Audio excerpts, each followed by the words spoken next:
Então, bom dia, boa tarde, boa noite. Estamos aqui em mais um podcast.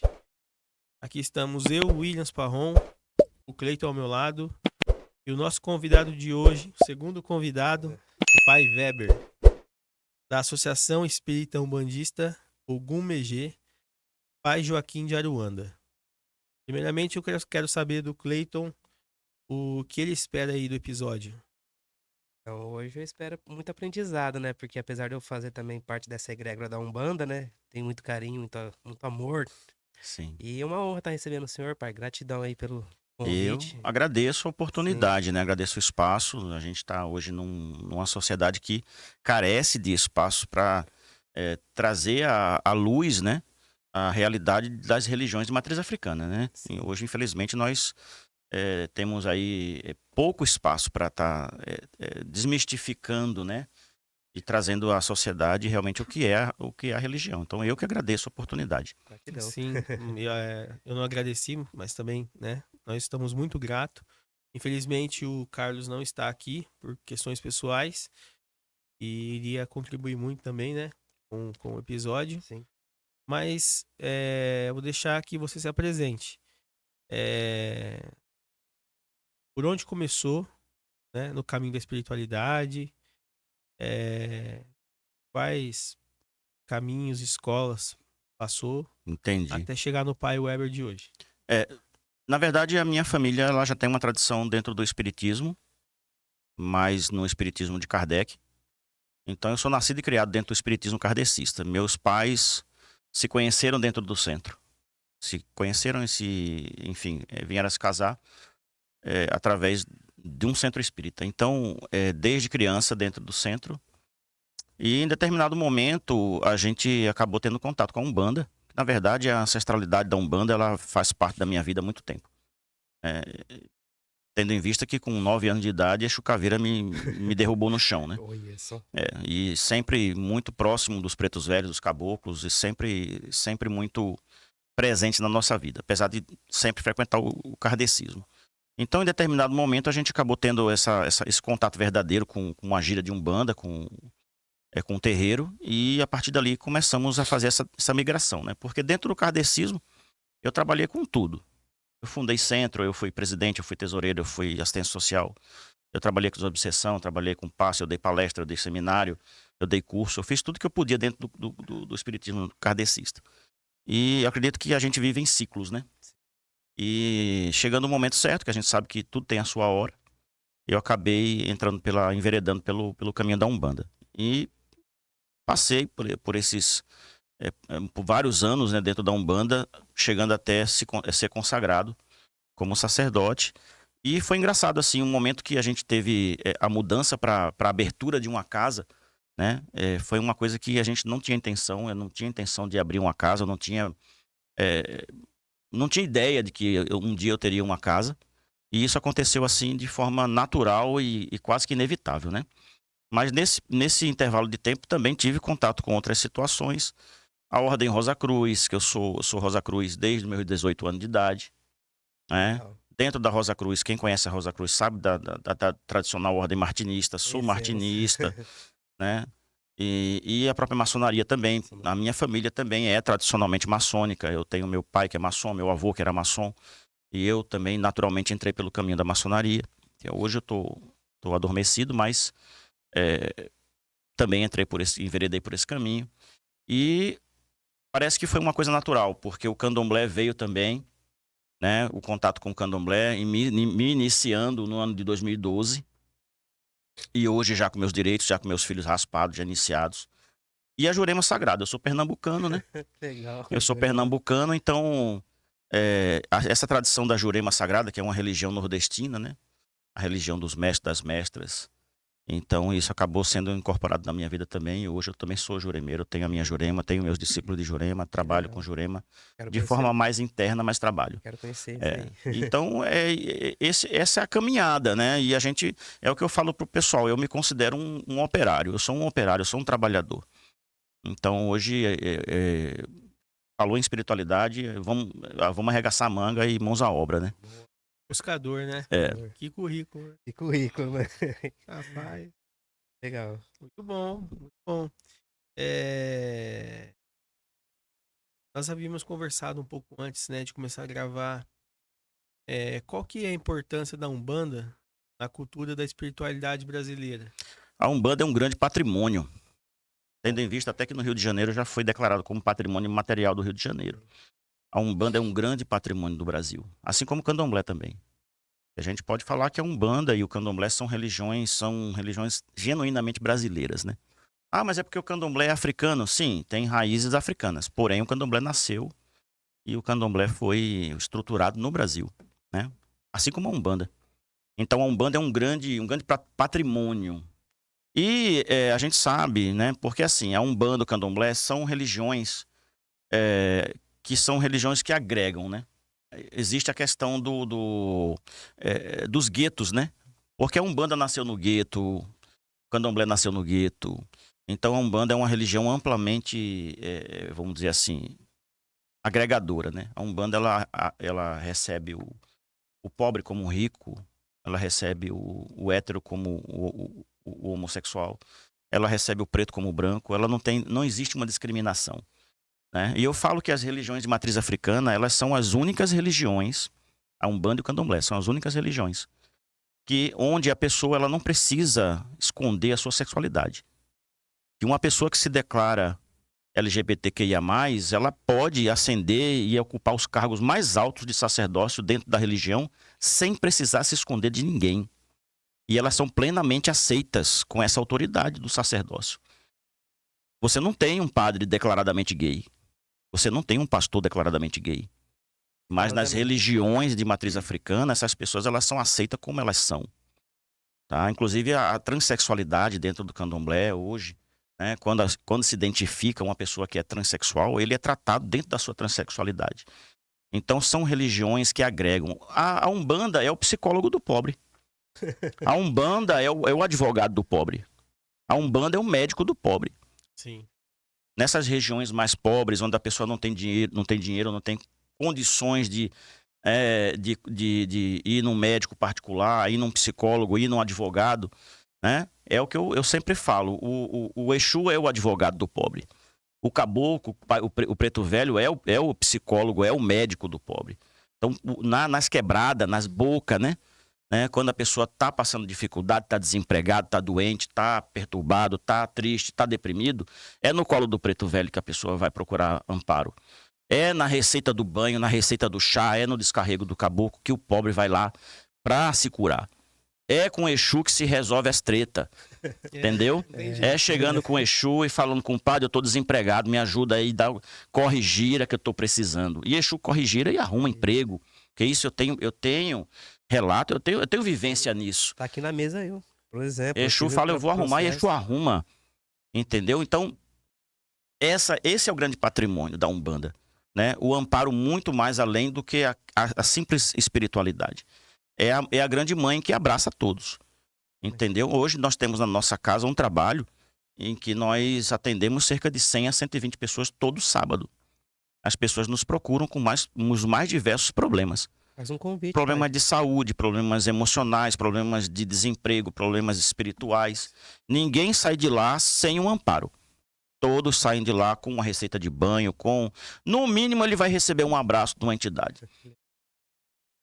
Então eu acho que essa é a grande contribuição da religião para o Brasil, para a cultura do Brasil, para a sociedade brasileira, né? Com certeza. É lindo, nossa. Muita coisa, né? Sim. Já deixa o seu convite pro pessoal conhecer seu terreiro, Claro. A gente está com um endereço novo agora, né? Nós estamos lá na Rua dos Voluntários 102, no Jardim Everest. Estamos nos instalando ainda, faz 15 dias que nós chegamos lá. E tá aberto sábado às 8 horas da noite. Quem quiser chegar. Aí é gira mesmo, né? É gira de Umbanda. Gira de Umbanda. Todo sábado. Boa. Certo. Fazer uma visita, né? Amanhã, hein? Opa! É sábado, hein? Pai Weber, eu vou te perguntar, assim, o que é a Umbanda no sentido universal? Você já falou que é brasileira, mas a Umbanda no sentido geral e a sua Umbanda. São as práticas aí, se você puder falar as diferenças. Entendi. A Umbanda, como qualquer religião, ela tem o objetivo de levar o ser humano mais próximo à divindade, né? como o próprio nome fala, religião é religare, né? É levar o ser humano de volta, né? Religar ao Criador, né? Então, a espiritualidade de Umbanda leva as pessoas a ter essa modificação espiritual, né? Essa ascensão. Tanto porque a Umbanda, ela também é uma religião de muita adoração à natureza, né? Então, você vê a modificação de uma pessoa quando está entrando na Umbanda, quando ela se torna um adepto de Umbanda. Ela passa a cultuar a natureza. Ela passa a cultuar a ancestralidade, os elementos da natureza, a ancestralidade, porque o caboclo, quem que é o caboclo? Quem que é o índio? O índio é um ancestral que viveu aqui, o dono dessa terra. Então, quando a gente canta para caboclo, quando a gente arreia a fruta para caboclo, quando a gente, né, louva o caboclo, a gente está louvando o dono da terra, está louvando o ancestral. Assim como o preto velho, que foi um escravizado que veio para o Brasil, trazer a sua mão de obra de forma totalmente criminosa, e hoje eles voltam para nos amparar. Então é um culto à ancestralidade, eu acho que universalmente é uma religião que tem de levar a gente a voltar, né, nossos olhos à importância da natureza, à importância do mundo que a gente vive, né, e o culto à ancestralidade, aqueles que já passaram por aqui, né, para que a gente possa ter esse amparo espiritual e evoluir, né? Porque assim, as religiões de matriz africana, elas não têm essa tendência castradora, né, e punitiva. Tem sangue Porque a gente não tem. Nós não acreditamos no diabo. Na cultura africana não existe a figura do diabo. Muito menos do inferno. Para o africano, todos nós, quando morrermos, todos nós vamos pro Orum, pro céu. Não existe essa questão de pecado. Só que nós sabemos que toda ação tem uma reação.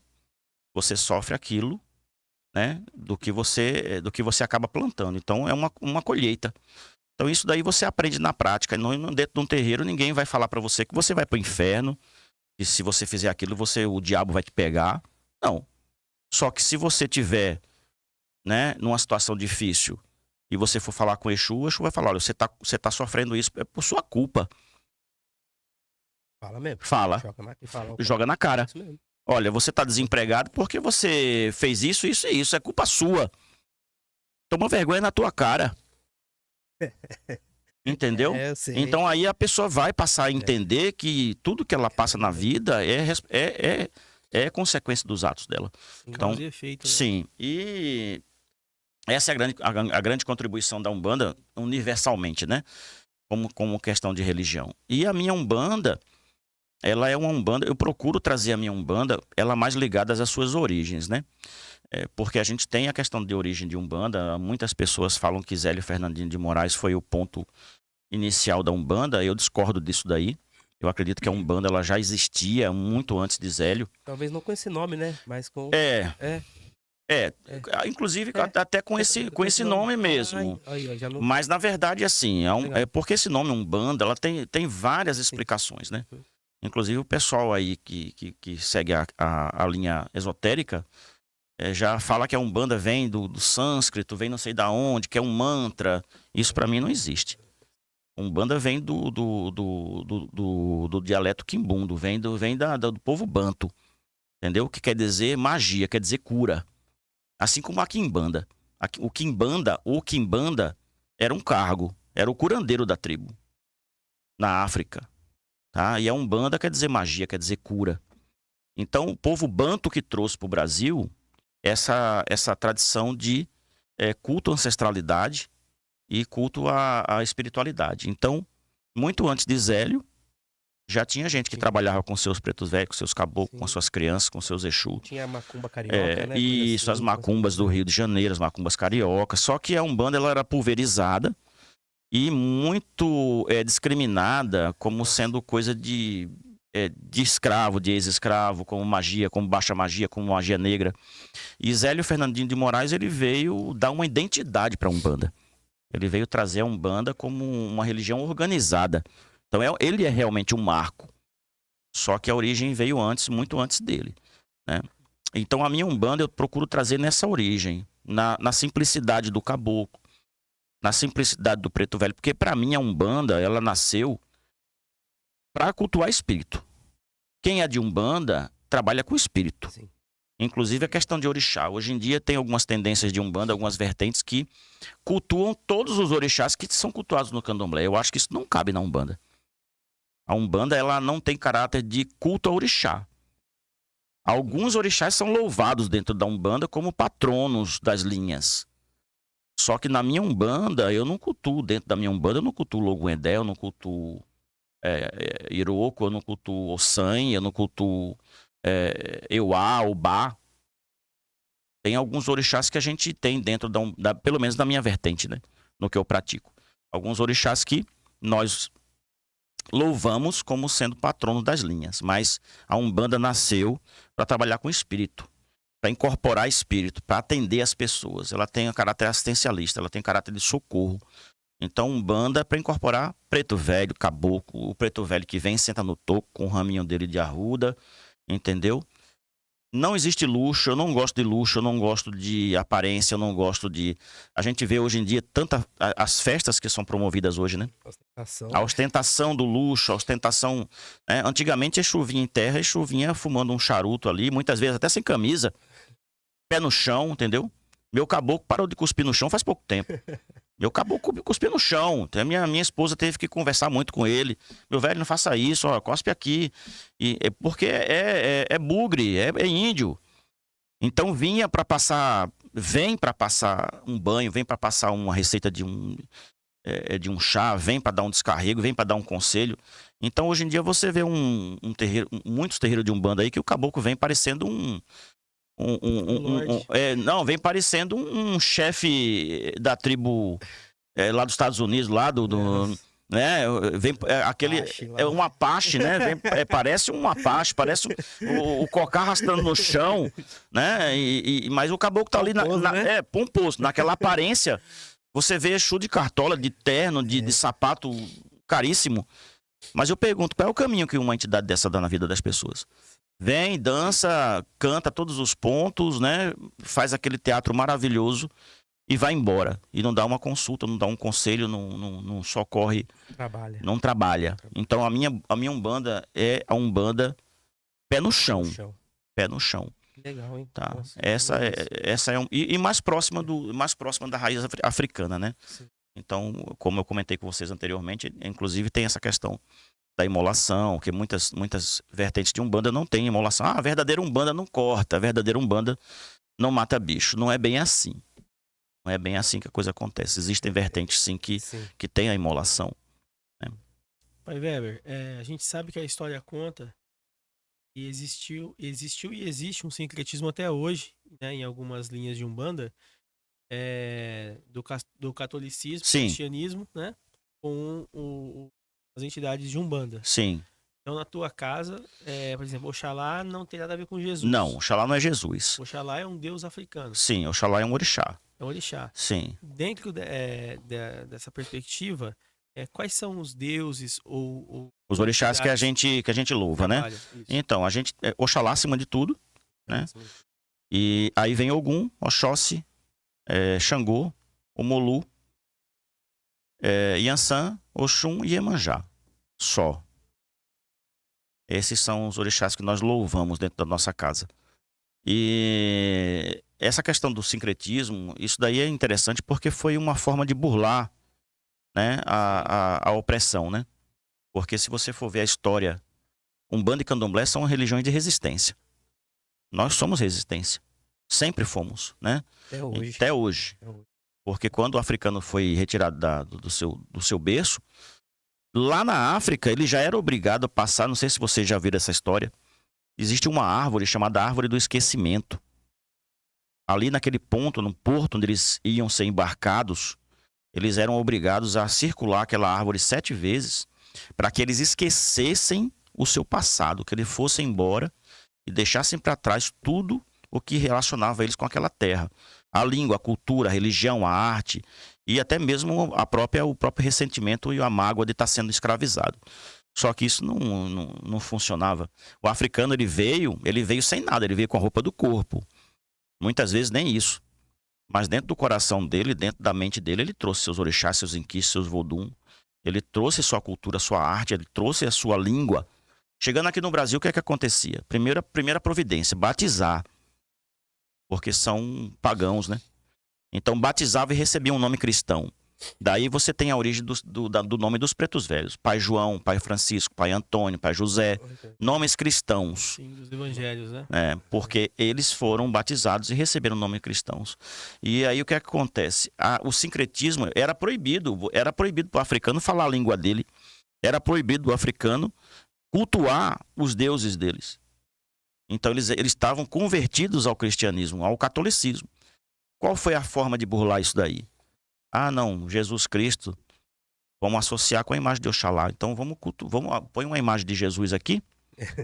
E aí a gente faz festa para Jesus, a gente bate palma para Jesus, mas no fundo, no coração dele, ele sabia que ele estava cultuando Oxalá. Era uma forma de burlar a lei. Né? Assim como foi com São Jorge. São Jorge não é Ogum.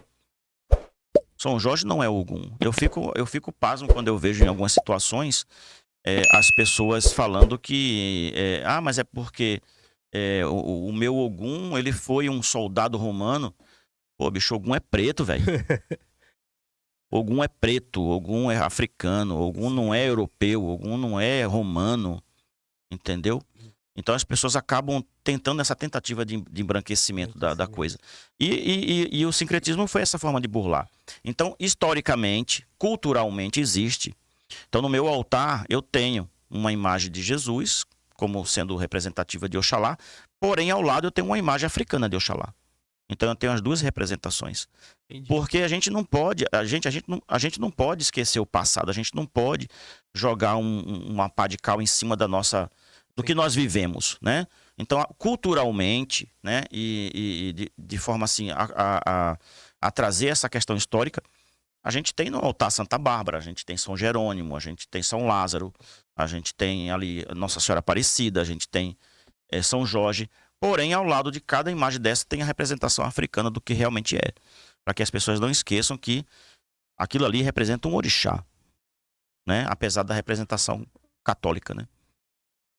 Então, esses dias, olha só o que aconteceu. Vou até falar o dia que foi. Foi numa sexta-feira passada. Eu acabei de sair do terreiro, fui num lanche de um amigo. Encontrei um outro amigo lá.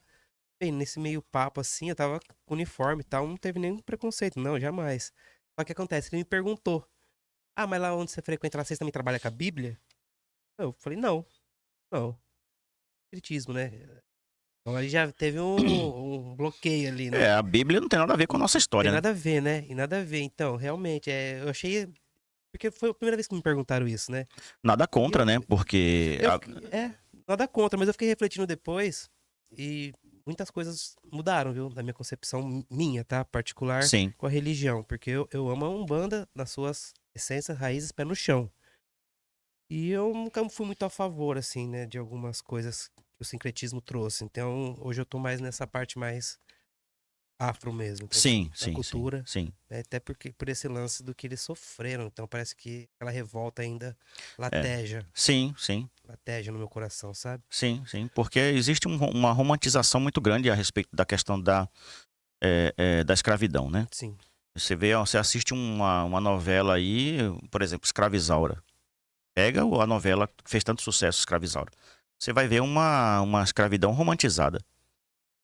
O negro, ele foi assassinado, as mulheres foram estupradas, eles foram Açoitados. torturados, eles passaram fome, eles passaram frio, eles viveram em condições miseráveis. Um escravizado africano no Brasil chegava a ter uma média de vida de 45 anos de idade. Trabalhava de sol a sol, Sem falar em troca de comida de má qualidade, moradia de má qualidade. se chegasse vivo, né, na viagem. Sim, Né? se chegasse vivo.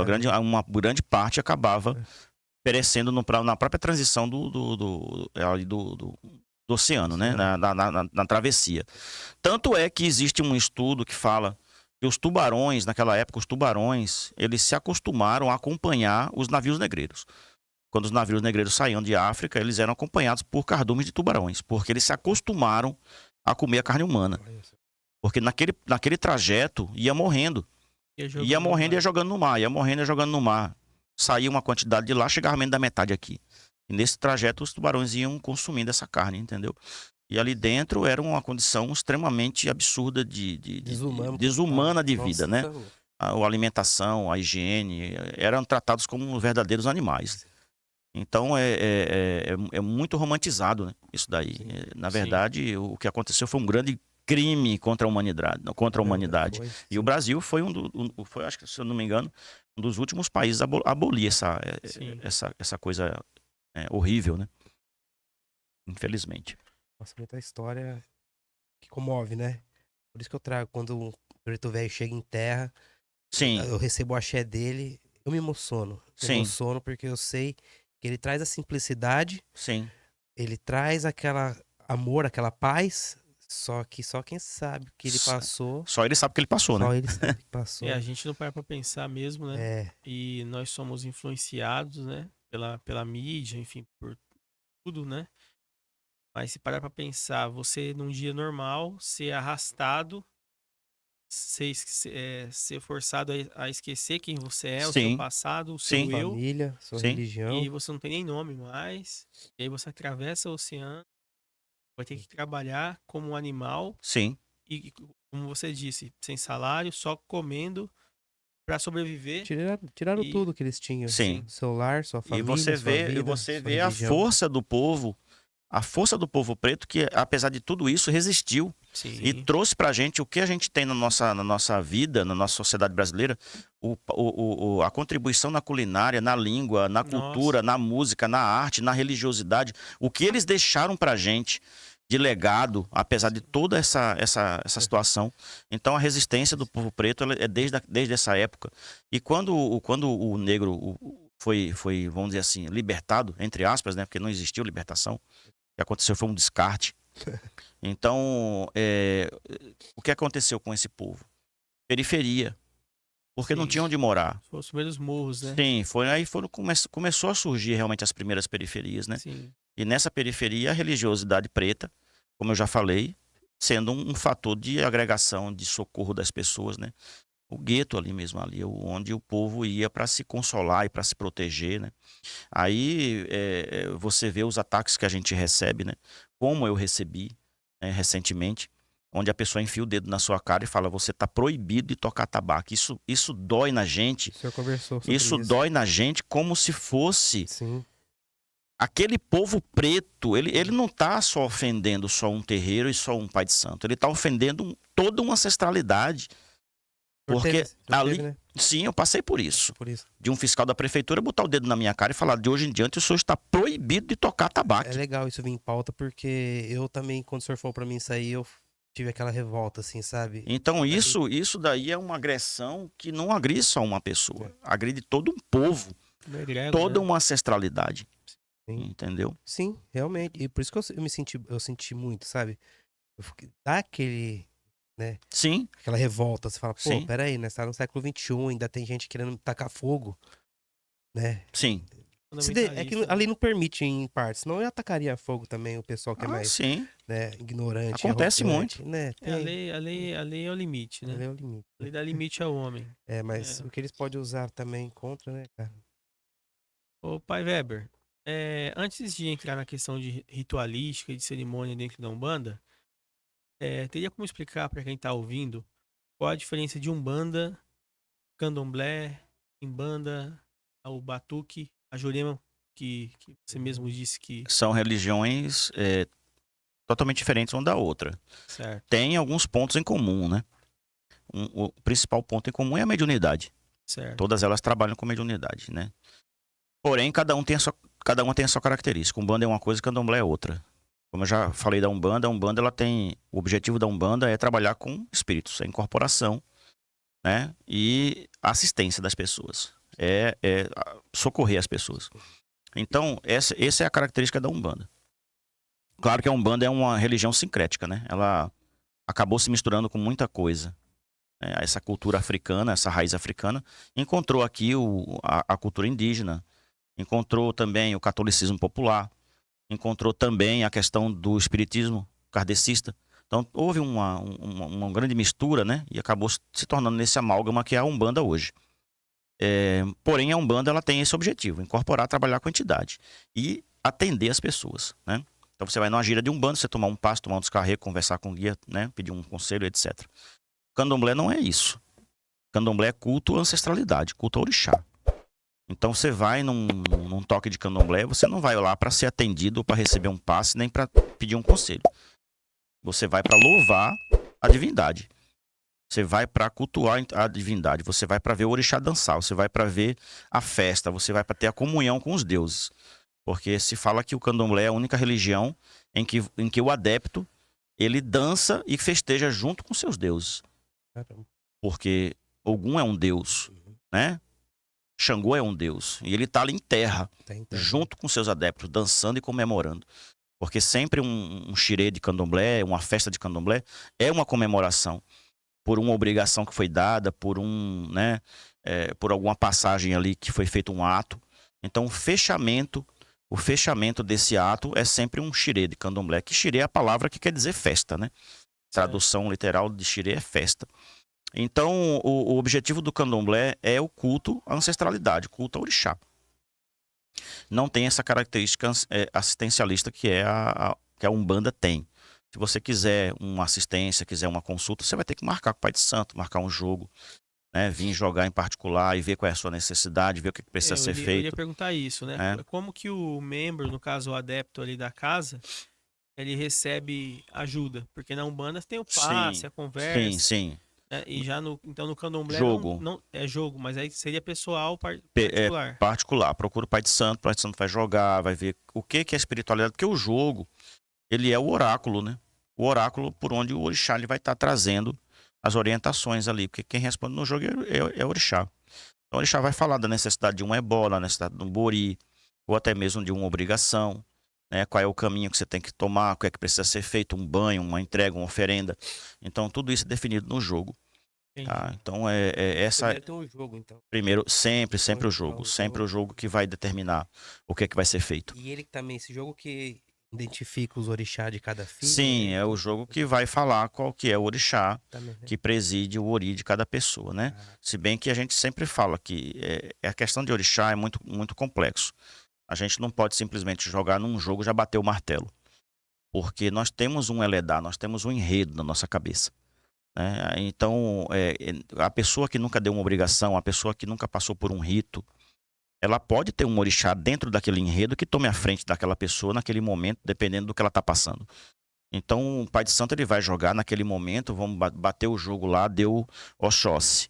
Né? Oxóssi responde, no Eledá responde na cabeça da pessoa, como sendo ali o orixá da pessoa. Tudo bem, a princípio, quem responde é Oxóssi, vamos aguardar. Você vai tomar os seus banhos, você vai passar pelo bori, você vai passar pelos ritos, você vai se tornar um abiã dentro do candomblé, participar das funções. E ali, com o tempo, você vai tendo confirmações. Já aconteceu o caso de pessoas que entraram para iniciar e dentro de Roncó, o orixá mudar. No finalzinho. Já praticamente ensinando a 45 do segundo tempo, o orixá mudar e a pessoa ter que fazer um outro santo na cabeça da pessoa porque mudou. O outro orixá tomou a frente do Eledá e teve que mudar. Então é uma coisa que não dá para bater o martelo, né? Orixá não é uma coisa que se define olhando para a cara da pessoa, porque eu vejo muita gente aí, olha para sua cara e fala, você é de Oxóssi. Como fosse signo, né? Tipo, você é não, Ares, né? Você nasceu em que dia? Como que é? Como que você é? Você tem um jeitão de Ogum. Poxa. Não é assim que funciona. Não, né? É meio simplista, né? Não, é muito raso. Essa análise é muito rasa. E é uma responsabilidade muito grande, porque você mexer com a cabeça de uma pessoa, você mexe com a vida da pessoa. Então é uma responsabilidade muito grande. Inclusive, eu, quando tenho que determinar um orixá de um filho, eu faço meu jogo várias vezes, eu consulto meus mais velhos. Porque nós temos os nossos mais velhos, né? Então eu consulto meus mais velhos, olha, eu tô com um filho de santo aqui assim, o que é que o senhor acha?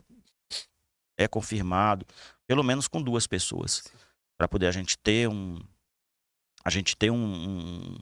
caminho de certeza. Que legal, gostei. Para poder fazer aquilo ali com certeza. Mostra uma responsabilidade. Claro, sim, responsabilidade com a vida e com a cabeça das pessoas, parabéns, né? Parabéns. Quimbanda, gente, Quimbanda. A pessoa fala, Quimbanda mexe com Exu, só mexe com Exu à esquerda.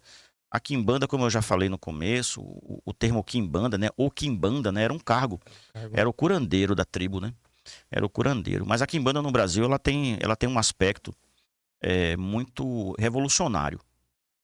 Porque os primeiros Exus, né? Quando o povo veio, também tem origem no povo banto, né? Quimbanda. Então, quando veio os primeiros escravizados para cá, veio muito Tata de Inquice, veio muito sacerdote, muito feiticeiro. E eles, dentro de Senzala, eles lutaram muito pela libertação do povo, né? Nas suas magias, nos seus trabalhos. Lutaram muito para tentar libertar esse povo e resistir a essa agressão, a essa escravidão. E faleceram no Brasil. Só que mesmo nesse processo de morte, de falecimento, né? O espírito desses homens voltaram como sendo os primeiros Exus que se manifestaram dentro das senzalas. Então, por isso que existe dentro de muitos setores da Quimbanda uma certa revolta contra os preceitos cristãos. Porque você imagina uma religião que foi enfiada a goela abaixo. Sim. Você imagina uma religiosidade que não era sua, que foi enfiada a goela abaixo como fator de dominação. Nome e tudo. Batismo e tudo mais. E você era obrigado a botar seu joelho no chão para adorar um Deus que não era o seu. Então, esses espíritos, quando voltaram, eles voltaram com nomes relativos a uma revolta mesmo e uma luta, porque esses espíritos vieram ajudar aqueles que ficaram em terra a continuar essa resistência, essa libertação. Então, aí surgiram os primeiros Exus de Quimbanda, e a estrutura da Quimbanda é uma estrutura revolucionária. Então, quando você escuta um ponto de Quimbanda que a pessoa está cantando blasfêmia, lá, né? Ponto de blasfêmia que eles falam, Sim. né? Que matou Jesus, que enterrou a cruz, Por quê? É a revolta, é a resistência contra um sistema. Justo. Entendeu? Sim. Contra um sistema. Só que hoje em dia, infelizmente, algumas vertentes da Quimbanda estão meio que saindo fora dessa questão. Generalizando a coisa. Eu não posso falar muito Quimbanda, porque eu não sou quimbandeiro. Uhum. O que eu sei é de conversas com amigos e irmãos de religião que também são da Quimbanda, e pelo estudo que a gente tem também.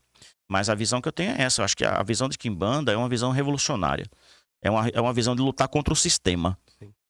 Em todos os sentidos, entendeu? Porque hoje em dia a gente tem um sistema que domina a gente.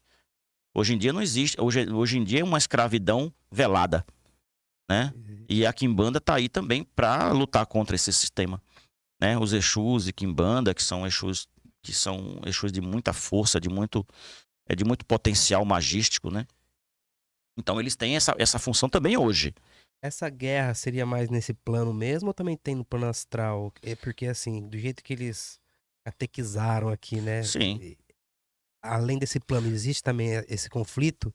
Conflito eu não diria. Eu diria que tem uma egrégora, né? Porque toda religião tem uma egrégora. A egrégora da Quimbanda é uma egrégora de resistência, uma egrégora revolucionária, né? Sim. De fazer o indivíduo ter a sua liberdade, de não estar amarrado a nada. Então você não está preso, amarrado a nenhum tipo de dogma nem nada. Sim. Então por isso que existe uma certa liberdade, né? Legal. De ação dentro da Quimbanda.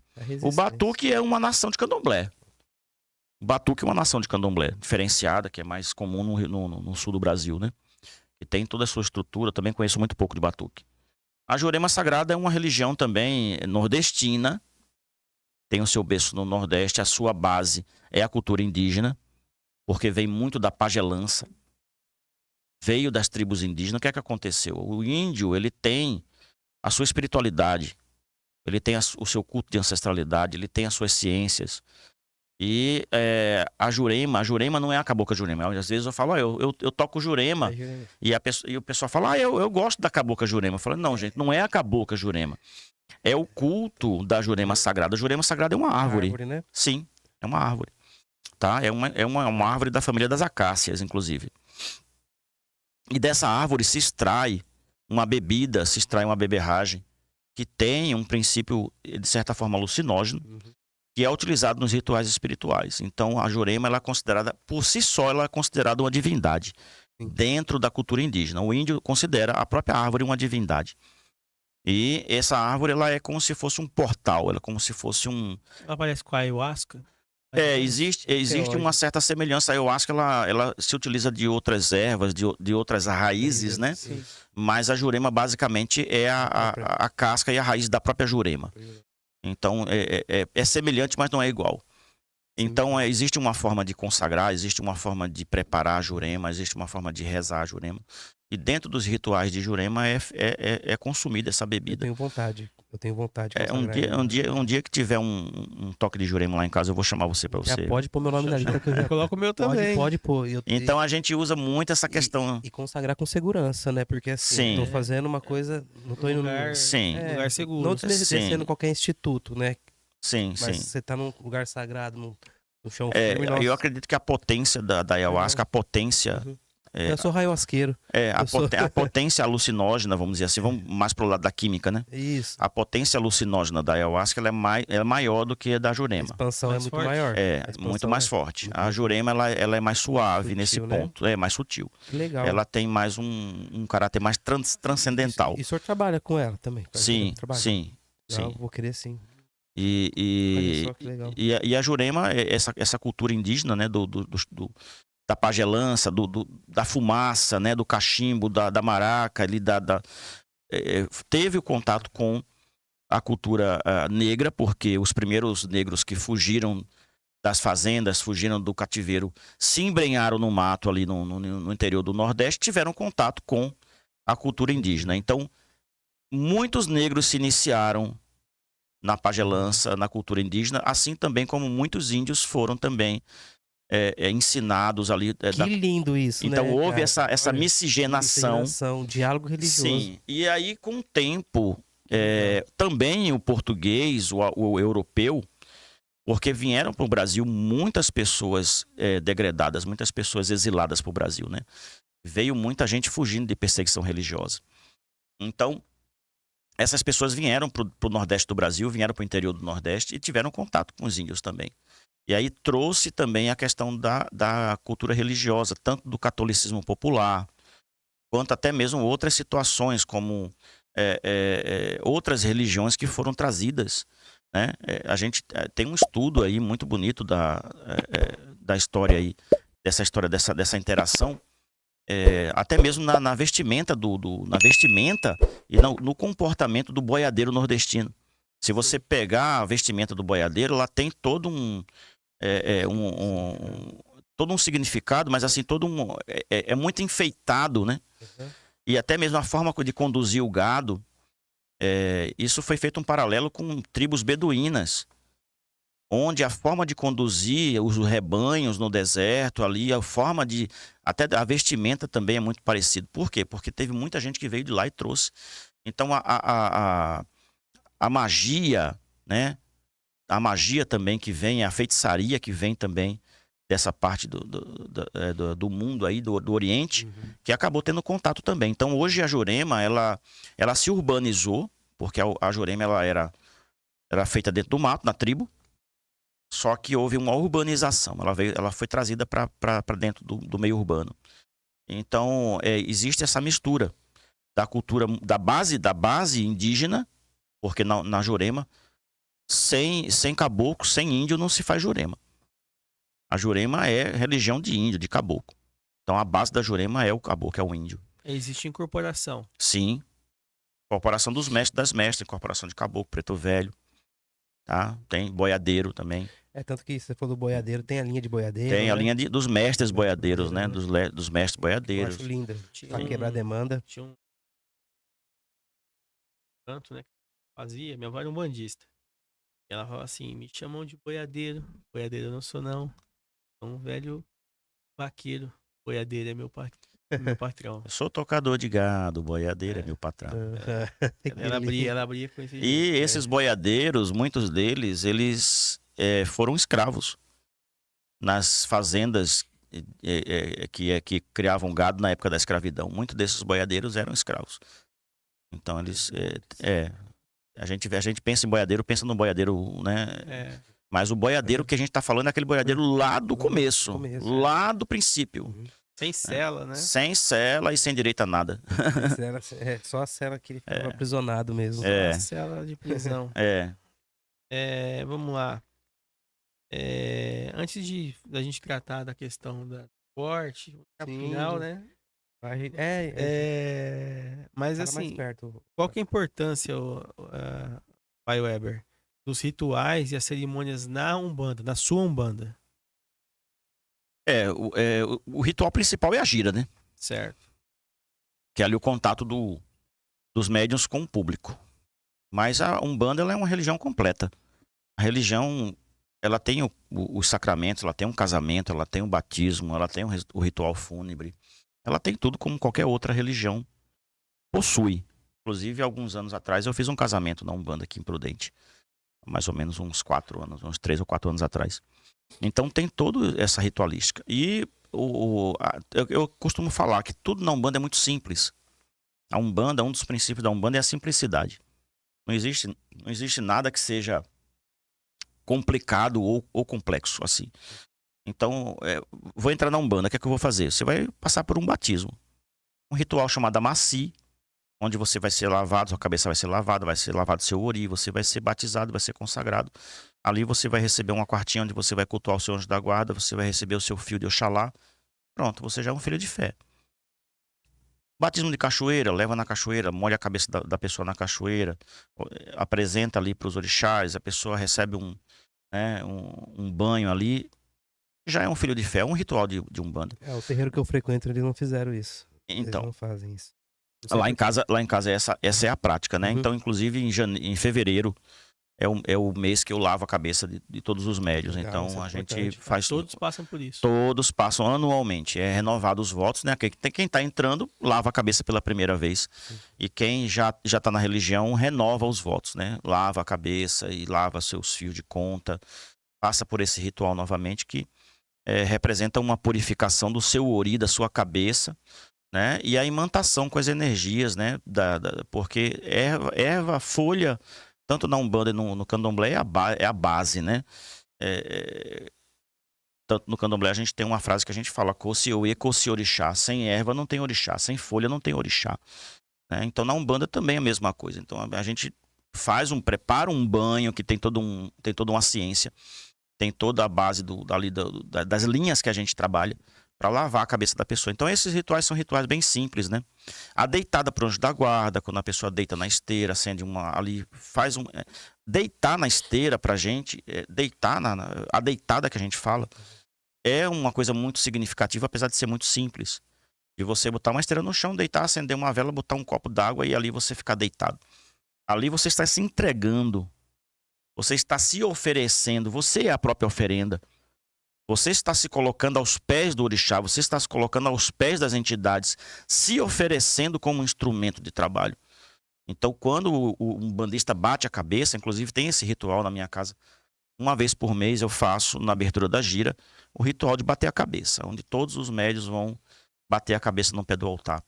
Ali, naquele gesto de bater a cabeça, que eu falo, bater a cabeça sem encostar a cabeça no chão, né? Esse gesto é um gesto de auto-entrega, onde você se torna a própria oferenda. Você se está se entregando como instrumento, né? Ali, naquele momento, como sendo instrumento para que aquelas entidades, aqueles espíritos possam trabalhar, né, com você e possa te usar como instrumento realmente da fé. E tem algumas situações como, por exemplo, a camarinha de Umbanda. Tem casa que eu faço camarinha de Umbanda. Só que é muito raro. Camarinha de Umbanda tem casa que não faz. A camarinha de Umbanda é um recolhimento onde o filho é recolhido, ali ele passa por alguns ritos, né, alguns banhos, algumas rezas, algumas oferendas, para que ele possa ter uma firmeza maior dentro da religião, mas isso mais é para quem tem um caminho sacerdotal. Pelo menos na minha visão, na minha casa. Então eu não faço camarinha com qualquer um. Eu tenho alguns filhos que eu fiz camarinha já. Inclusive tem uma filha agora que, por sinal, é uma primeira filha de Santo Antônio, está comigo indo para 12 anos já.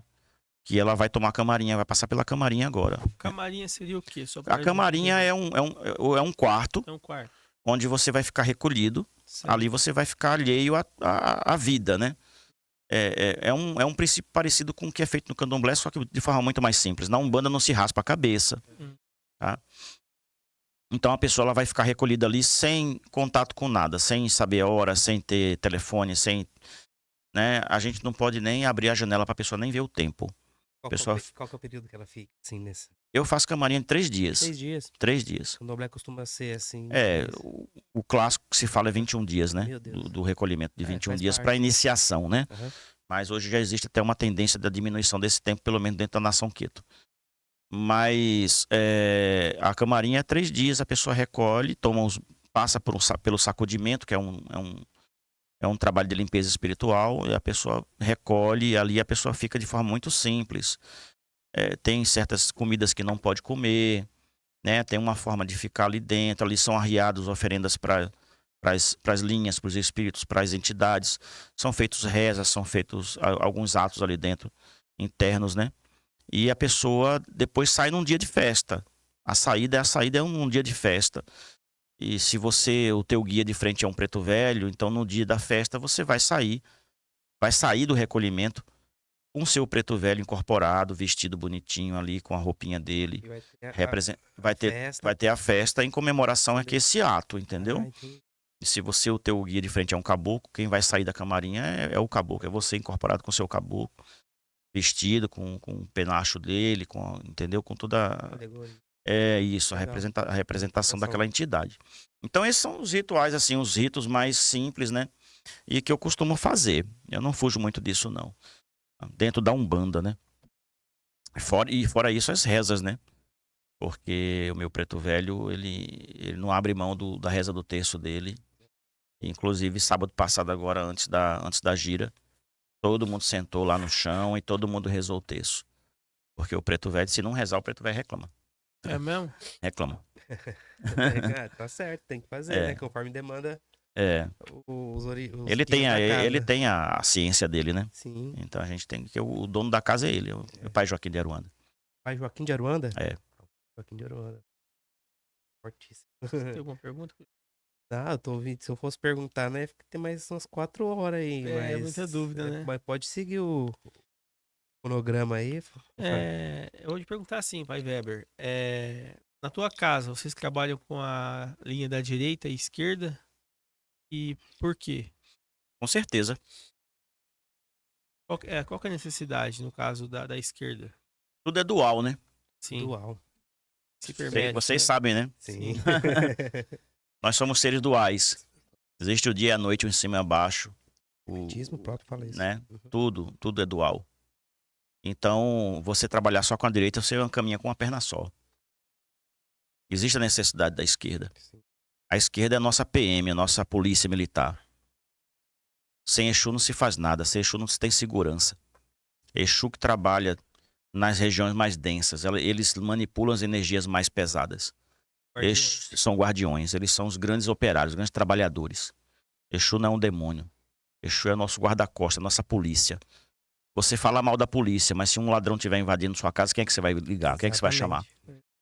Você vai chamar a polícia, meu filho. Colocação perfeita. Entendeu? Uhum. Então, na hora que a gira tá correndo ali, que a demanda tá pesada, e o negócio que você tá vendo que vai virar, o que é que acontece? Vira a banda. Fecha a cortina do altar e chama Exu. Exu que vai botar ordem. Exu que vai levar os quiumba, Exu que vai levar os egum, Exu que vai quebrar aquela energia. Exu que vai trazer de volta a ordem que foi quebrada naquele momento. Então, uma casa de umbanda que não tem Exu, ela tá desguarnecida. É um banco que tá trabalhando sem segurança. Qualquer um vai entrar ali e vai fazer o que deve quer. ser raro acontecer isso, né, pai? Não é tão raro assim, não. Não? Olha. Acontece muito. Ah, Principalmente numa casa que tem um fluxo como o nosso. Porque as pessoas que estão ali, elas estão demandadas, estão macumbadas, estão perturbadas, estão, sabe, obsedadas. A espiritualidade inferior, ela trabalha de todas as formas para derrubar o nosso trabalho. Então tem uma hora que a energia ela vai ficando densa, vai ficando densa. A própria entidade chefe do trabalho, ela recomenda, né? Recomenda não, ela dá a ordem, né? Vai virar a banda. vai virar banda. E aí Exu entra em cena. É lindo, né? É a polícia que chegou, entendeu? Porque tem advogado, tem promotor, tem juiz, mas quem sobe o morro é a PM, filho. Na hora do pega. Na hora do Falou. pega, quem sobe o morro é a PM. Então Exu é nosso compadre, porque a gente fala que Exu é compadre, né? A gente chama Exu de compadre, a pombogira de comadre. Exu são nossos grandes companheiros, nossos grandes guardiões. Eu sinto uma proximidade muito forte com os meus. Sim, Graças então a Deus. gente louva, a gente cultua, a gente alimenta essa energia, porque são eles que nos dão suporte. Sem Exu a gente não consegue trabalhar. Então eu trabalho sim com a esquerda, tenho meus guardiões, meus filhos de santo também têm seus Exus e suas pombogiras. A gente assenta Exu, a gente alimenta Exu, a gente cultua Exu, para que a gente possa ter essa força do nosso lado para praticar a caridade. Entendeu? Legal. Pai Weber, você citou no início que para a Umbanda não existe diabo, demônio. Tudo isso é uma visão Sim. cristã, Sim. cosmovisão cristã, né? Aham. Agora você está citando a questão de Egum e Quiumba. Sim. Qual que é a diferença entre São os categorias dois? espirituais, né? Certo, mas o que eles são? Sim. De onde vieram? Porque, na verdade, o conceito de Egum é um conceito de espírito. Todos nós um dia seremos Egum. Quando nós desencarnarmos, automaticamente nos transformaremos em Eguns, né? Seremos Eguns. Só que dentro das religiões de matriz africana ficou convencionado o Egum como sendo aquele espírito sofredor, aquele espírito sem luz, aquele espírito perdido, obsessor, né? Então muitas vezes você fala um Egum, um preto velho é um Egum, só que ele é um Egum iluminado, ele já é um Egum evoluído. Então, aí ficou essa denominação de Egum para o espírito sofredor, o espírito perdido, o espírito obsessor. Tem uma classificação. Sim, então. é uma classificação. Sabia O não, Quiumba é o marginal da espiritualidade. É o bandido. É o bandido do lado de lá. Trombadinha. Ele sabe que ele é morto, ele sabe que ele está na vida espiritual, só que ele é um mal intencionado. Ele trabalha para o mal em troca das benesses que ele pede. Então as pessoas pagam Quiumba, né? Oferecem as coisas para o Quiumba para que ele possa trabalhar ali para derrubar alguém, pra levar uma doença para alguém, para acabar com a felicidade de alguém. É o marginal, assim como existe. Mercenário, né? Sim, é um mercenário. Mercenário, pagou. Sim, né? sim. E existem também os espíritos cobradores, né? Os obsessores, que aí esses espíritos acompanham as pessoas já de outras vidas, de outras encarnações, cobrando situações ali kármicas, né? Então tem gente que vem no terreiro, tá cheio de espírito ali, que são espíritos cobradores, né? Espíritos obsessores. Então são várias categorias de espíritos que a gente pode classificar. Então o Quiumba, eu diria que o Quiumba é o pior de todos.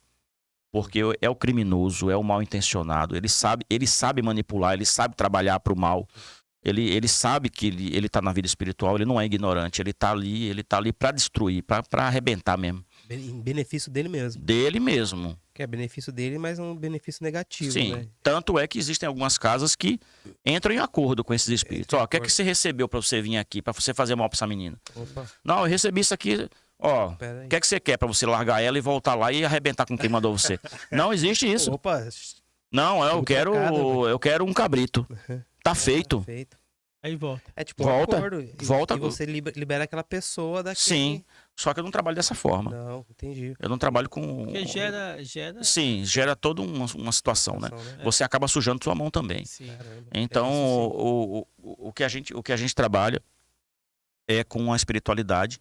E a espiritualidade toma conta e resolve essa situação, né? No caso desses espíritos que eles vêm, assim, de outras reencarnações, que eles já vêm ali no seu karma, né? Uhum. É acordo que faz com eles? Ou Doutrinação. doutrinação? Então, No espiritismo fala de a desobsessão, né? aí eles, tipo, eles se convertem, esse espírito. Eles vão chegar num ponto em que eles vão, vamos dizer assim, vão digerir esse ódio, né? Porque na verdade é uma questão de ressentimento de ódio. Vamos supor que eu matei a sua mulher, sua esposa, nessa vida. Na próxima vida, você vai vir atrás de mim me cobrando. Sim. Uhum. Tanto é que eu já participei muito de sessão de desobsessão no kardecismo, e o espírito, quando ele se comunica, muitas vezes eu já escutei isso de algumas entidades, falar, vocês estão cuidando desse cara aqui, mas vocês não sabem quem é ele. Vocês não sabem quem é essa pessoa que está aqui. Vocês estão passando a mão na cabeça dele, estão chamando ele de coitadinho, mas ele acabou com a minha vida. Ele acabou com a minha família. Ele conta a história. Sim. Aí, Então eu tô aqui para cobrar ele. então Então é a justiça feita com as próprias mãos. Aí você, o que é que você tem que fazer? Você tem que fazer com que esse espírito, essa entidade, ele venha digerir, ele venha transmutar esse sentimento para que ele possa se libertar. Porque no final das contas, se você for analisar, ele também é um injustiçado, ele também é um sofredor. Ele tá cobrando, né? Tá Sim. cobrando. E, às vezes ele era uma pessoa boa em Sim, vida. passou em por uma vida. situação.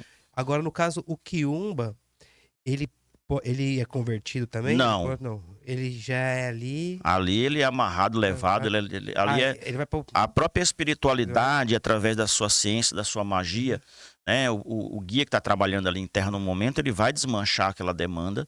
Costuma ser o das esquerdas que fazem isso? Não, qualquer geral, um, preto velho, preto velho. caboclo, todos eles trabalham no desmanche de demanda. Entendi. Só que quem carrega, quem leva, quem aprisiona é a esquerda. Seria esse o processo de trabalho que Chique fala que é transporte? Ou não tem nada? Sim, tem o transporte. Quando a pessoa chega perturbado, Uhum. né, a pessoa mesmo, a própria pessoa, ela não tem capacidade de incorporar aquela entidade.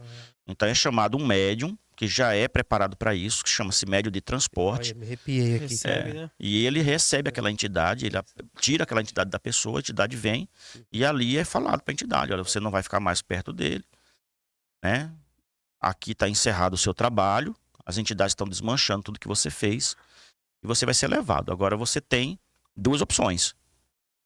Ou você sai fora, segue teu rumo, ou então você vai ter que ser levado a contragosto. E leva mesmo. E leva. Leva. Exu leva pra dentro da calunga, caboclo leva pra dentro da mata virgem, fica preso lá dentro. Só, pai. que Vai legal. ficar preso lá dentro até que ele consiga pensar um pouco na vida dele. Caramba.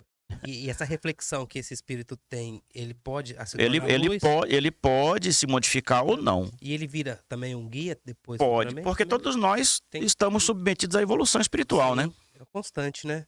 A evolução é constante. Constante. Eu acho bonito esse trabalho que tem de conversão espiritual, que é aquele trabalho que o cara ali, aquela entidade, né? Ele era um obsessor, Sim, ele começa a entender, ele aceita a luz e ele começa a trabalhar em prol da Sim, caridade, sim. né? acontece. Eu acho lindo isso aí, eu acho Acontece. lindo. Evoluiu. A própria É. questão de Exu existem várias categorias de Exu, né? Várias, né? Exu é como se fosse, vamos dizer assim, uma graduação dentro de um exército. Tem desde o recruta até o general. Então, os Exus que estão postulando, na verdade, as entidades que estão postulando para entrar para esse grupo hierárquico, a gente chama de Exu pagão, Exu rabo de encruza. São entidades, são espíritos que eles estão ainda muito na ignorância, eles não têm muito ainda o entendimento do que é o bem e o mal. Eles estão sendo utilizados pelos Exus mais graduados para que eles possam trabalhar e eles possam evoluir para um dia eles poderem entrar nessa escala de evolução. E assim eles, através do trabalho, através da transmutação, eles vão subindo hierarquicamente. Existem Exus de altíssima luz, que já passaram, inclusive, alguns Exus que mudam de categoria, passam por um processo de mudança, de transmutação, que a gente não compreende ainda. Isso é feito lá na espiritualidade, mas eles passam, voltam para trabalhar como pretos velhos, como caboclo. Olha, Tem um caso clássico de uma mãe de santo que trabalhava com uma pombogira há muito tempo, muitos anos, desde nova, ela já era idosa. E certo dia, numa gira de Umbanda, a pombogira reuniu os filhos e falou: hoje é a minha despedida. É a última vez que eu venho nesse cavalo. Porque a espiritualidade me deu o direito de mudar. E eu vou. E quando eu voltar, eu vou trabalhar como uma preta velha. Olha só que legal. Então, isso é a evolução que ela conquistou. Ela pegou a falange ali, né? Sim, ela mudou de categoria espiritual. Caramba. Então, realmente, essa entidade ela não apareceu mais, ela não se comunicou mais. Interessante. Naquela falange. Então, né? tudo é evolução, tudo é crescimento, inclusive o nosso. Sim. Inclusive o nosso. Né? Muito complexo, é Sim. rico em informação. E é bonito, eu acho lindo. Acho lindo. Assim, a gente imagina, né? É. Ele tá falando sobre prisões, né? Uhum. A gente imagina, né? Como são, como que é a questão do espaço-tempo. Eles não estão ligados ao espaço-tempo. Não, né? a espiritualidade não existe não existe a dimensão espaço-tempo, né? Então, ou seja, ele pode ficar ali. Inclusive quando um espírito fala pra você fala: olha, eu tô com um problema tal, vai demorar, ele fala: olha, não, logo resolve. Mas o logo dele, ele não tá submetido à 1000 dimensão de anos. tempo, É. entendeu? Ele não tá submetido à nossa realidade. Na próxima lua, eles falam. E aí, Lua. né? Então tudo tem o seu tempo certo.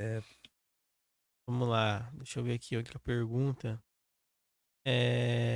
A gente já conversou no início, né? Mas eu queria perguntar quais são os tipos de preconceitos que a Umbanda ainda recebe nos dias atuais. Muito, muito mais do que se pode imaginar. Daria um outro episódio, né, pai? Porque agora mesmo, recentemente, alguns dias atrás, tem um filho meu que está fazendo tratamento no hospital e foi fazer uma tomografia. E chegando lá, a atendente, preenchendo a ficha dele, perguntou qual a sua religião. Perguntou? Faz o cadastro, pergunta qual a religião. Ele falou, sou um bandista.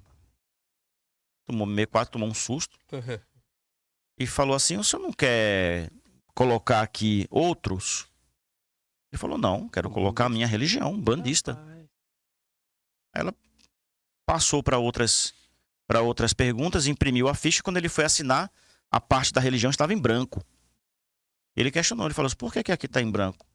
Ela falou, é porque colocar um bandista não ia ficar muito elegante na sua pasta. Aí é só, cara. Nossa. Ele falou, não, eu me recuso a assinar a ficha. Você vai chamar a sua chefe, Sim. porque isso é intolerância, isso é racismo. E ela não queria chamar, ele falou, você vai chamar, eu vou ligar para a polícia. Aí chamou a chefe dela veio e ele falou, olha, eu quero que coloque a minha religião. Que legal, boa. Senão eu vou ligar pra polícia. Aí ela falou, olha, preenche outra ficha e coloca um bandista. Aí foi que ele assinou. Então isso é o mínimo, porque assim, o que acontece? Você vê numa situação dessa, pode parecer uma coisa boba. Vai ter gente que vai falar assim, isso aí é besteira, mimimi, por causa de uma ficha. Não é isso. Não é? Na verdade, o que acontece? É uma tentativa de fazer com que a sociedade ache que nós não existimos. Sim. O próprio censo, né? É querer diminuir. Apagar. Quer diminuir. Exatamente. Porque, olha, eu vou falar uma coisa pra Isso vocês. Eu teve um ano que as minhas filhas... Hoje, minhas filhas estão todas adultas, já criadas. Mas na época que elas eram da escola. Teve uma feira de ciências na escola. Pai, vai ter feira de ciências. Vamos lá ver o trabalho da gente e tal. Fui na escola. Percorri toda a escola. Não tinha um único trabalho falando da cultura negra, nem da origem do povo negro no Brasil. E eu questionei, eu chamei um professor e falei assim, olha, escuta aqui, por que não tem um trabalho falando do povo negro, da cultura negra, Vocês estão querendo jogar para debaixo do tapete? Não existe, o Brasil não teve, o povo negro, o povo preto não existe no Brasil. Então é uma tendência quase que natural, é um racismo institucional, né? Sim. O próprio censo mesmo, falar que em Presidente Prudente existem 150, um negócio assim, pessoas que se declaram de religião de matriz africana. A festa de Pombogira que eu dei esse ano, eu botei 200 pessoas dentro da minha casa. Eu vi o senhor preparando lá. 200 pessoas. Quer dizer, só na minha casa teve mais gente que teve no censo. Então, o que tá acontecendo? Só lá, catalogado no nosso terreiro lá, em torno de 160 filhos, né? Então, E aí, o que acontece, né? na verdade, o próprio poder público, ele meio que omite a existência da nossa religião, né? Então o preconceito é muito grande, o preconceito desde que quando um funcionário, o patrão descobre que o funcionário é da Umbanda e demite. Quando você vai no supermercado usando um fio de conta no pescoço e as pessoas ficam te olhando, passa perto de você e fala que tá amarrado. Mas aí é complicado, né? Eu, graças a Deus, assim... Eu já passei por tanta coisa. É que eu sou ignorante também nesse ponto, né, social. Se a pessoa vir falar alguma coisa, ela vai receber. Né? Eu ainda não tô tão iluminado ao nível de aceitar certas coisas, né? Tem muito Então, eu bato de preconceito, frente, muito preconceito. Sim. Tanto que nós passamos mesmo agora recentemente. O que incomodou lá não foi o barulho. Porque a gente estava 5 anos no mesmo endereço, nunca ninguém falou nada. Onde que era? É Jardim Alto Boa Vista. Então lá, o que aconteceu? Foi uma discussão com relação à questão do preconceito que teve, e a partir desse momento nós passamos a ser perseguidos. Então o que incomoda não é o barulho, o que incomoda é a religião. Sim. Sim. O barulho é só um... É um pretexto. É um pretexto. Com certeza. É um pretexto. Entendeu? Então o preconceito ele existe, ele é forte, ele está institucionalizado e muitas vezes apoiado até mesmo pelo próprio poder público. Ah, sim, a depender do Sim. funcionário. Sim. Se ele for evangélico. Sim, é o que eu cristão, falei pra católico. vocês. Eu recebi um dedo na cara me proibindo de tocar tabaco. Ó. Entendeu? Então isso apoiado pelo poder público, né? Entre aspas, apoiado na lei. Né? Na verdade, não, né? Podem abusar aí, né? Então, É. é a hora que entra a parte jurídica, você que Exato. entende. Exato. É. A intolerância religiosa é crime. Sim, é crime. E o pai falou que recebeu uns abaixo assinado, só que com pessoas autônomas. Não, mas aí são as pessoas podem fazer. Não, é anônimas, perdão. Não, Anônimas. essa aí foram denúncias, né? Denúncias anônimas. É, porque passaram a fazer todo tipo de denúncia, né? É. Denúncias esdrúxulas, né? Por exemplo, denunciaram na secretaria no departamento de zoonoses que eu alimentava os pombos na rua e esses pombos estavam levando doença pro bairro. Meu Deus. Aí foi a fiscalização de zoonoses na minha casa. Uhum. Aí nós conseguimos, né, contornar a situação. Explicamos tal. Porque no sábado, quando nós tocamos a gira, existe um ritual no início da gira que é o despacho de Exu. Nós despachamos Exu. Canta para Exu, louva Exu e despacha Exu. Isso é um ritual até ligado ao candomblé. A gente despacha um padê de dendê na rua, despacha água, né? E essa é uma forma de firmar a esquerda antes do trabalho. E ali é feito um despacho, é pouca coisa. 2 punhados de farinha de mandioca com um pouco de dendê na rua. E isso foi motivo para denúncia no zoonose, dizendo que eu estava alimentando os pombos e levando doença pro bairro. Galera muito doente, né, cara? O ser humano é louco. Aí velho. contornamos né, a situação. Aí veio outra denúncia na Secretaria de Saúde, dizendo que a gente tinha criação de animais dentro do terreiro, transmitindo doença para o bairro. Foi lá, o pessoal não tinha bicho nenhum, eu não criava bicho. Eu tinha um galo, que era um galo de estimação. E eu fui obrigado a tirar esse galo de lá. Não. Esse galo foi retirado de lá. Obrigado pelos fiscais. O senhor tem que tirar esse galo daqui. Aí eles levaram pra um lugar bem Não, aí seguro, eu retirei o galo e mandei pra chácara de um filho de santo. Ele tá lá. E era um galo de estimação, que todo mundo cuidava e tudo mais. Porque, inclusive, o fiscal falou pra mim, na verdade não é uma questão de saúde, é porque o barulho incomoda, né? O galo canta. Falei, gente, quem é que se incomoda com um galo cantando? Não, Entendeu? ridículo. E aí, fora outras situações, né? Falar que eu matava bicho e jogava o bicho na rua, as carcaças na rua. Nossa. Quando isso nunca aconteceu. E eles não tinham provas Não, concretas, né? e tudo que é- tudo isso através de denúncia anônima. Então, já é anônimo, aí não tem prova. Foi criado um grupo no WhatsApp de um bairro, onde eram transmitidos ali vários impropérios contra a gente. Tá? Foi espalhado ali no bairro. Isso, uma única pessoa que Uma discutiu única comigo, pessoa conseguiu que levantou essa situação. Essa pessoa que se juntou a outras, né? E falando que a gente matava os gatos e os cachorros do bairro. Nossa, Entendeu? Falando que eu pegava os gatos e os cachorros do bairro para matar.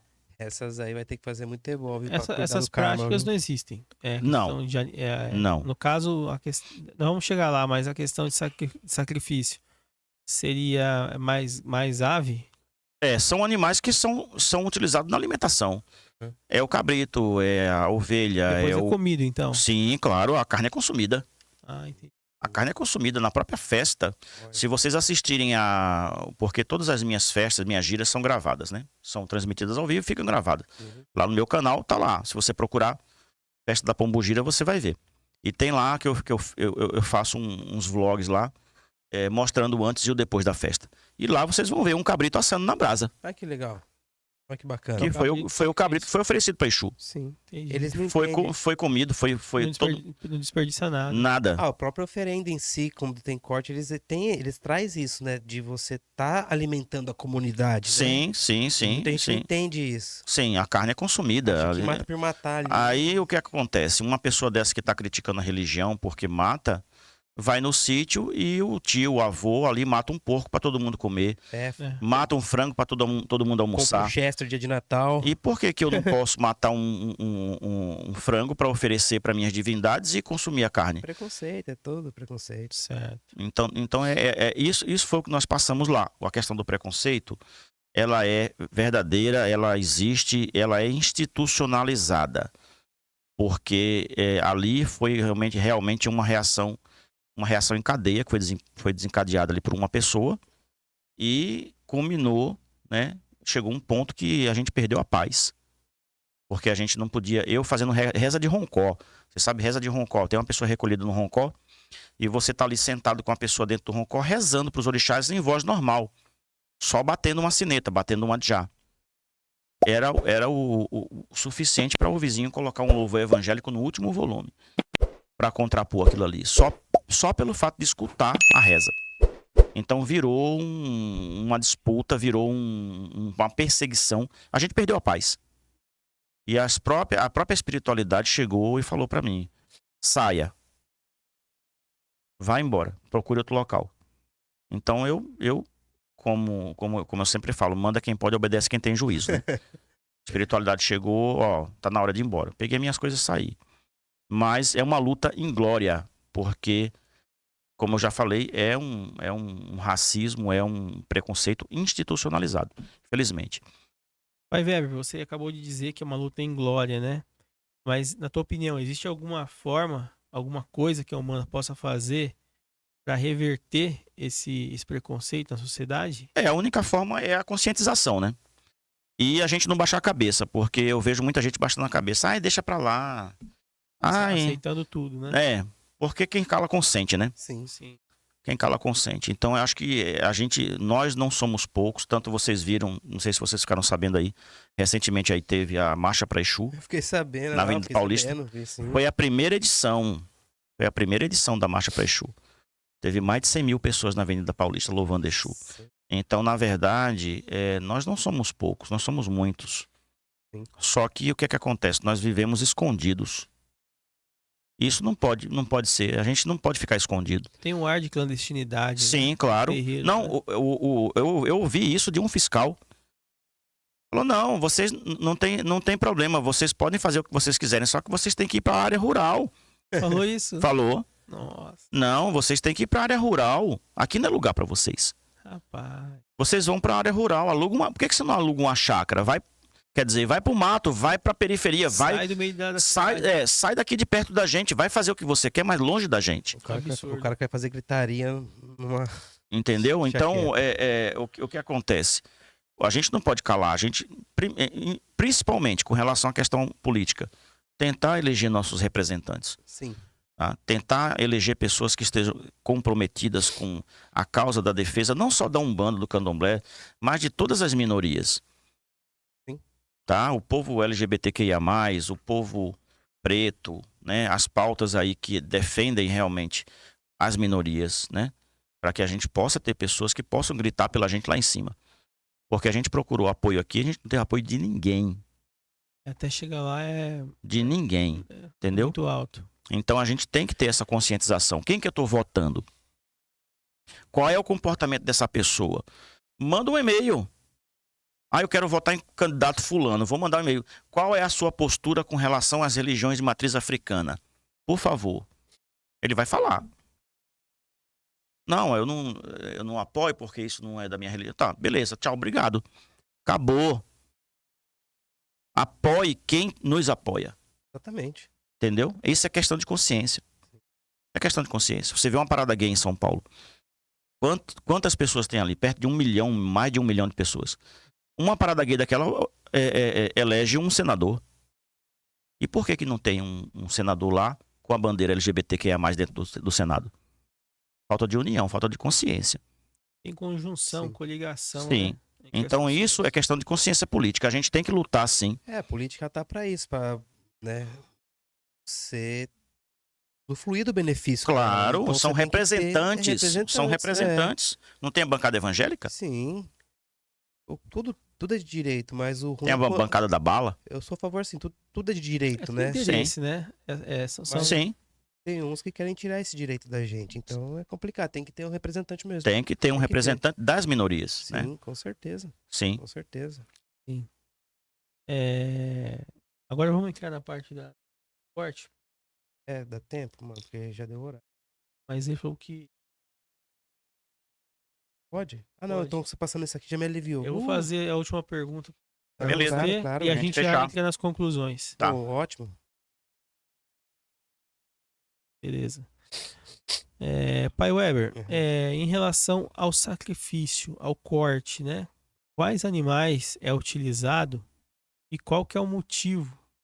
Porque qual é o motivo do derramamento do sangue, no caso? Sim.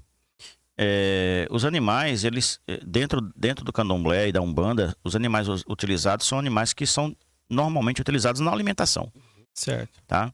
Na África existe uma diferença, mas África é África, Brasil é Brasil, são duas realidades diferentes. Sim.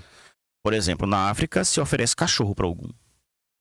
No Brasil não existe essa prática, tá? Porque a cultura, a sociedade pensa de forma diferente.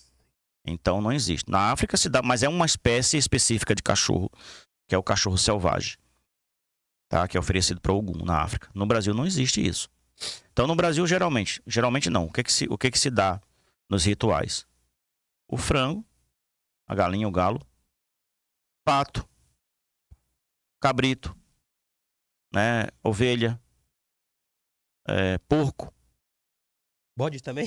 bode Então também. bode. Opa, Então, bora. sim, olha aí o Então bode. bode. Bode também. Bode. E o boi. Tem gente que dá boi para orixá, né? Só que isso daí, em primeiro lugar, tem uma conotação do axé, porque o sangue, ele carrega o axé da vida, a energia vital. Então, quando você quer consagrar alguma coisa para que ela tenha vida, o sangue vem trazendo essa energia. Se você pega uma ferramenta que representa um orixá, compra na loja, ela não tem vida, ela é um ferro. Sim. Mas a partir do momento que ela passa pelos ritos, Consagração. que ela é lavada com as ervas sagradas, que ela é cantada, que ela recebe o Ejé, que é o sangue, ela recebe a força do Ejé, ela passa a ser viva. Ela passa a ter uma energia consagrada. Tá? Então, isso daí é o motivo de se utilizar o sangue. De se utilizar a energia vital, Então, o axé. Tá? Inclusive, dentro do candomblé, a gente fala que existem vários tipos de sangue. O sangue vermelho, o sangue verde, o sangue... vegetal, né? Que eles falam, né? Isso. Então, o animal ele é utilizado para isso, nas consagrações, né? Automaticamente, o que é oferecido para a entidade, o que é oferecido para o orixá? As partes que não se consomem. Cabeça, pata, rabo. Tem Vísceras, alguns né? miúdos Aham. que são oferecidos. A carne é consumida. Então, iniciação. O neófito vai ser iniciado para orixá. Ali vai ser utilizado alguns animais. Frango, angola, galinha de Angola, galo, pato, cabrito. Esses animais, eles serão consumidos na festa. Quando tiver a festa de saída, a festa de conclusão da obrigação, o que vai ser consumido? O AG1 que se fala, né? Carne de frango, carne de cabrito, o pato. Então aquilo ali é consumido na comunidade. A comunidade vai, porque ela é uma forma também de comunhão com a divindade. Você está comendo junto com a divindade. O boi, pelo seu tamanho, pela grandeza dele, acho que viava muito, né? Muita coisa. Sim, né? na verdade, quando se abate boi, Aham. geralmente essa carne ela é distribuída em todos da comunidade, inclusive até mesmo pessoas próximas. Sim. Eu conheço pai de santo que faz rituais anuais em algumas comunidades carentes e aquelas pessoas já esperam aquela época do ano Pra chegar. chegar, porque ali ela sabe que ela vai ter uma carne, ela vai ter um pedaço de um cabrito, ela vai ter ali uma carne de boi, ela vai ter frango para ela pegar ali de graça, onde ela vai se alimentar. Legal. Entendeu? Uhum. Então é distribuído, nada. Ah, mas é porque eu vi na rua um bicho jogado na rua. Isso daí já é outra história. E outra história, não tem nada a ver com. Não tem nada a ver com essa imolação que a gente faz. Aham. O que Tá. seria isso aí? Então, alguns descartes são feitos, né, principalmente da questão do frango. Quando a pessoa está com uma situação de uma feitiçaria, de uma doença, de um carrego, de uma situação muito negativa, esse animal ele é passado no corpo da pessoa, ele é imolado. Só que pelo fato dele absorver essa energia, porque essa energia é transferida para o animal, né? Então, tudo que está negativo na pessoa passa para o animal. Então, essa carne ela não pode ser consumida. E é necessário que ele seja desagregado, que ele seja desfeito na natureza para que essa energia possa Voltar. ser liberada. Então, por isso que esse animal tem a forma correta e os locais corretos de despacho que a gente fala. Então, não é qualquer esquina que você vai despachar uma situação dessa. Tá? Dentro da mata, às vezes nas águas, num local onde não exista uma convivência humana para que você não fique submetido àquela situação. Você despachar um ebó dentro de uma mata, ali dentro vai se desfazer. Os próprios animais que convivem ali naquela mata vão consumir aquela carne vai se desagregar e aquela energia vai desaparecer. Esse tipo de animal ele não pode ser consumido, porque ele está contaminado energeticamente com aquela energia negativa, aquela feitiçaria, aquele carrego, aquela doença, porque existem ebós de saúde que tira a doença. Porque a pessoa está doente porque está energeticamente carregado. Então, esses animais eles são descartados, mas de forma correta. Tem jeito de descartar. O que acontece é a ignorância, falta de conhecimento das pessoas que acabam fazendo isso, descartando em qualquer lugar. Né? Então, aí, por causa de uma pessoa, aí todo mundo acaba pagando. Né? Todo mundo acaba pagando. Imagina. Tem uma pergunta, Cleiton? Igual eu te falei, tenho várias, né? Mas eu acho que pelo limite de horário, tem que fazer um próximo aí, né? Mas a princípio, perguntas assim, dentro dos temas, acho que já foi sanadas que eu tinha também, que era mais a referente sobre esses, né, pela a cultura que a gente já falou, sobre a Umbanda, sobre os rituais, sobre Exu, que eu achei muito importante também. Tinha até comentado com você, né? Sim. Porque tem muita gente ainda que tem um preconceito, às vezes, querendo ou não, assistindo episódio desse, ela pode, né? Sim. Sanar algumas dúvidas também. Pode ser que fique alguma coisa, porque é um assunto muito extenso, né? Muito extenso, sim. Mas já deu para dar um direcionamento, né? Claro, com certeza. Um panorama, né? Pai Weber, bom, eu agradeço, né, imensamente a disponibilidade de estar vindo aqui. Nós estamos começando ainda, né, o podcast. Então, vai crescer, se Deus quiser. Deus abençoe. Sim, que assim seja. Assim seja. E assim, as portas estão abertas, né? Axé. Né? O dia que o senhor sentir, pode falar. Ó, eu tô sentindo que quero fazer. Vamos fazer. Vamos falar do tema? Eu tô à disposição. A hora que vocês quiserem, eu tô aí. Às vezes vem um insight também, uma conexão com você mesmo, pode chamar nós. Sim. Tá? Sim. Então, essas seriam minhas considerações finais. Cleiton, faz as suas. Agradecer ao pai pela oportunidade, desculpar qualquer desencontro que teve Que no isso. caminho aí, né? Mas na espiritualidade a gente sabe que foi legal, gostei. Tá, tudo tem seu tempo, né? Depois... Pai, gratidão. Eu agradeço também a oportunidade, né? Sim. Porque eu sempre falo que o preconceito é filho da ignorância, né? Sim. Então, quanto mais iniciativa a gente tiver de expor as pessoas à realidade da religião, mais a gente luta contra o preconceito, né? Então, eu que agradeço a oportunidade e fico à disposição. Tá Nós agradecemos. Você quer deixar alguma mensagem final? O que eu gostaria de deixar para as pessoas é que as pessoas pudessem enxergar o ser humano na sua essência, despido, tá? Desses rótulos que a sociedade coloca. A nossa sociedade, ela é muito manipuladora. Nós estamos submetidos a um sistema político-religioso muito intenso e desumano. Então, eu acho que as pessoas elas têm que parar um pouco de enxergar o ser humano através desse prisma político-religioso. Enxergar o ser humano, como indivíduo. A sua essência, né? Como eu gostaria de ser tratado se eu estivesse no lugar dele. Exatamente. Entendeu? Então é isso que a gente Empatia, tem que... né? Empatia. Simplesmente isso. Bacana. O senhor quer deixar o endereço de canais para estar te seguindo, pai? Eu tenho um canal no YouTube chamado Na Gira da Umbanda. Na Gira da Umbanda. Na Gira da Umbanda. E tem o meu perfil no TikTok também, que é o mesmo nome. Na Gira da Umbanda. Na Gira da Umbanda. E o Instagram do terreiro, porque eu não tenho um Instagram pessoal. Sim. O Instagram do terreiro, que também é @na Gira da Umbanda, tudo junto. Fácil de achar, né, é fácil de achar, né? Tudo é na Gira da Umbanda. A gente começou com esse... Segue lá que tem bastante conteúdo. A gente tá sempre postando alguma coisa, falando alguma coisa, tá sempre alimentando lá. Sim. Muito bom. Muito bom. Gratidão. Bom, vamos lá, gente. Estamos chegando no final do segundo episódio. Então, todos esses links que o pai mencionou aqui, nós vamos colocar na descrição do vídeo para facilitar as pessoas. E, bom, espero que gostem, que curtem. Quem ainda não se inscreveu, se inscreva no canal, vai estar ajudando, né? Nós somos novos ainda. Então, por favor, like e inscreva-se no canal. Likezeira. Então, obrigado. Isso aí.